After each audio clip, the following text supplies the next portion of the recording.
नमस्कार, मैं दिव्या त्यागी और आप देख रहे हैं भारत 24 एक्सप्रेस। आइए नजर डालते हैं इस वक्त की खास खबर पर।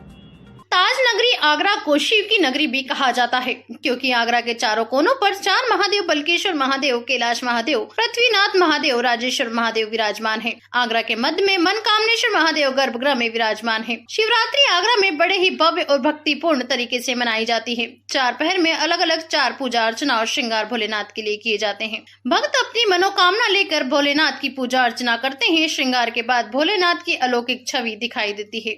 बम भोले से शिवालय गुंजायमान हो जाता है। शिव मंदिर महंतों ने शिवरात्रि को लेकर तैयारी पूरी कर ली है और भक्त भी भगवान की भक्ति के लिए तैयार है।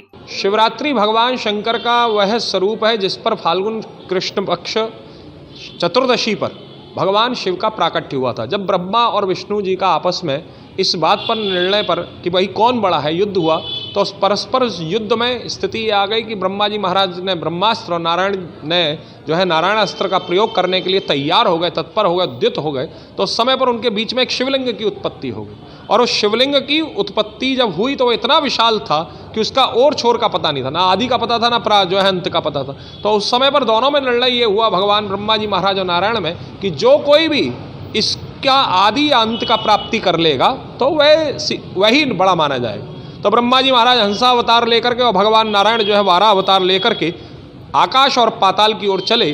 तो जब वे चले तो ब्रह्मा जी महाराज ने ऊपर से केतकी के पुष्प को आते हुए देखा। तो जब वो केतकी के पुष्प को आते हुए देखा तो उन्होंने केतकी के पुष्प से पूछा कि भाई तुम इसके प्रारंभ से आ रहे हो? तो केतकी पुष्प ने कहा प्रभु मैं तो करोड़ों वर्ष हो गए नीचे गिरते हुए, मुझे खुद नहीं पता कि मैं कहाँ से आ रहा हूँ। बोले ठीक है, तुम गवाही दे दोगे? बोले हाँ मैं दे दूंगा। तो ब्रह्मा जी महाराज की ऐसी बात को सुन करके ब्रह्मा जी महाराज के केतकी के पुष्प को गवाह बना करके नारायण के सामने लाने लगे। तो रास्ते में मार्ग में जो है गाय भी मिली, तो गाय को भी उन्होंने कहा कि भाई तुम गवाही दे दोगी? तो गाय माँ ने कहा ठीक है हम भी दे देंगे। तो दोनों को लेकर के आए। तो जब नारायण को ये पता लगा कि ब्रह्मा जी महाराज ने इसका आदि खोज लिया, अर्थात इसका प्रारंभ खोज लिया, तो उनका पूजा करने के लिए तत्पर हुए। इसी समय शिवलिंग को फोड़ करके भगवान शंकर का एक स्वरूप प्रकट हुआ और वह भगवान ब्रह्मा को मारने के लिए तत्पर हुआ। और जिस समय वह प्रकट हुए थे फोड़ करके शिवलिंग को, उस समय फाल्गुन कृष्ण पक्ष शिव चतुर्दशी के रूप में मनाई जाती, अर्थात निर्गुण निराकार से सगुण साकार की उपासना का पर्याय है, प्रत्यक्ष है ये शिवरात्रि। शिव अर्थात निर्गुण निराकार स्वरूप, शिव शब्द अपने आप में निर्गुण निराकार स्वरूप है, इसीलिए हम लोग शिवलिंग कहते हैं, शंकर लिंग नहीं कहते।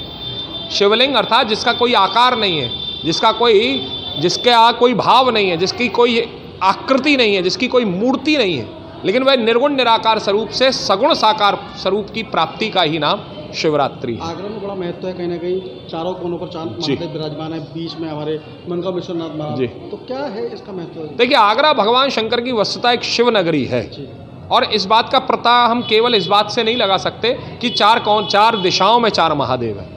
ये 4 महादेव जो है हमारी 4 दिशाओं के बिल्कुल अंतिम छोर पर थे। अब तो खैर आगरा काफी बढ़ गया।